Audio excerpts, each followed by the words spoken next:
Hello viewers and my dear students. Today topic of discussion is spina bifida occulta. So it is not a hereditary disorder, but it is a defect present since childhood.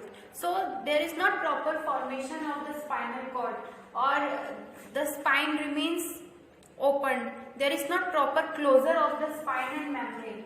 So no proper closure of spine and membranes.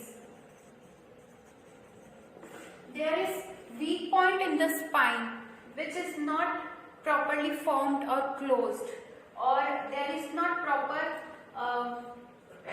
union of that area, not proper closure of that area, that weak area, that is the neural arch. So there is defective neural arch posteriorly in the spinal cord.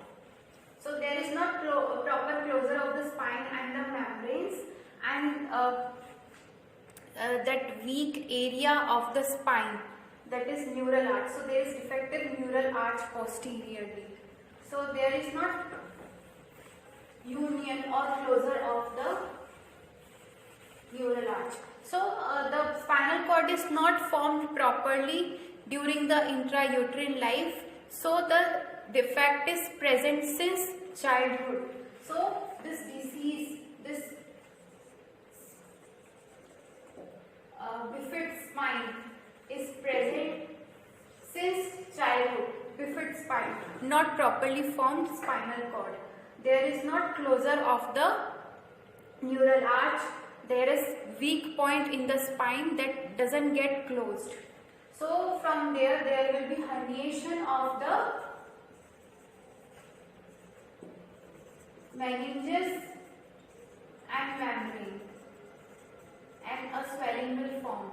But usually during the childhood time there is not swelling seen during the early period of life. During the childhood period there is no swelling seen, but you can see the symptoms as there will be tuft of hair present, tuft of hair, then lipoma nevis,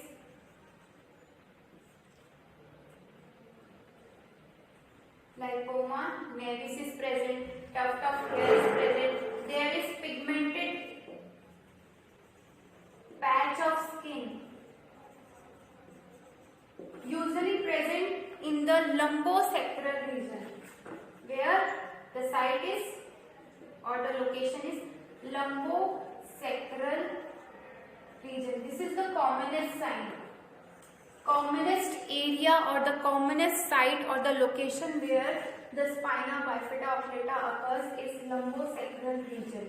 So there is not proper closure of the neural arch. There is defective neural arch posteriorly, and the spine is weak. The spine is distorted, and there is not closure, and so there will be herniation of meninges and the membrane. So usually in the case spina bifida occulta, during the early period of childhood there is not swelling seen, but the symptoms can be tuft of hair, lipoma nevis, and pigmented patch of skin over the lumbosacral region. Later the neurological signs will start manifesting during the period of puberty. So in puberty phase there will be neurological deficit.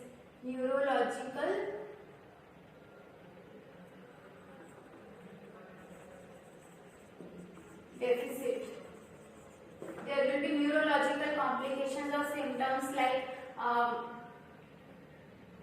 there will be pains of neurological pains, then there will be locomotor movements will be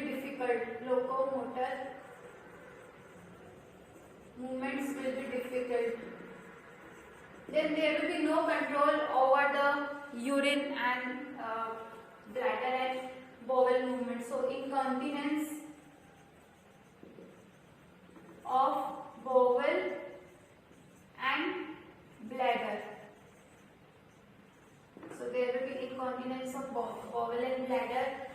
there will be locomotor movements will be difficult, neurological complications and neurological symptoms can be seen.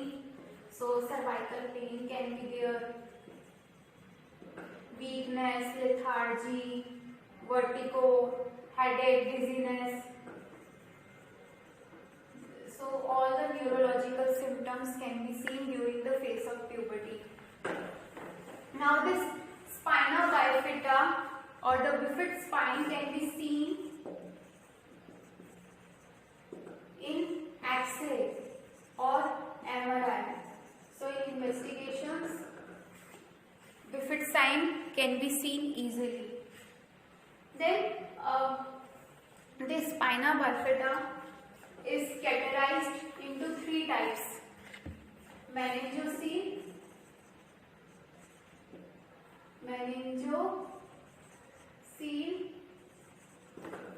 then this is meningocele, then meningomyocele, meningomyelocele, then syringomyelocele.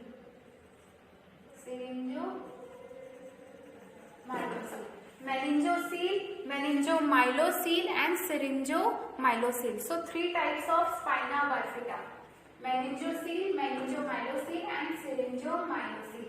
So in meningocele there is herniation of the meninges.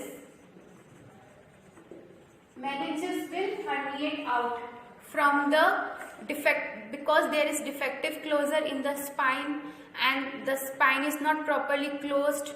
There is weak point in the spine, so the meninges will herniate with the membranes through that point. So meninges with membrane will herniate. In meningomyelocele there will be herniation of meninges plus or there will be herniation of the meninges along with the herniation of the roots of spinal cord.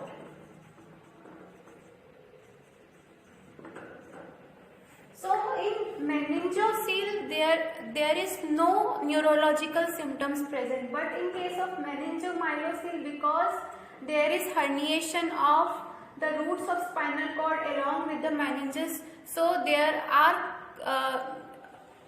neurological symptoms in the patient like locomotor movements are difficult and incontinence of the bowel and bladder and other neurological symptoms. In syringomyelocele there will be herniation of the meninges along with, or I'm writing here plus, so you will easily remember. So the herniation of the meninges along with the canal of spinal cord. So the canal of spinal cord herniates along with the meninges in disease syringomyelocele. So the baby bone will be still bone. So the child will be dead at the time of birth. And if the child survives, then it is very difficult to treat and to keep her alive. So this is a very dangerous condition, syringomyelocele, where the herniation of the meninges along with the canal of spinal cord occurs. So there are three types of spina bifida. In treatment, it's better to excise the swelling, the membrane, because later it will create problem and complications, like it can get rupture. Also there could be secondary infections. So better to excise or to remove the swelling and the membrane.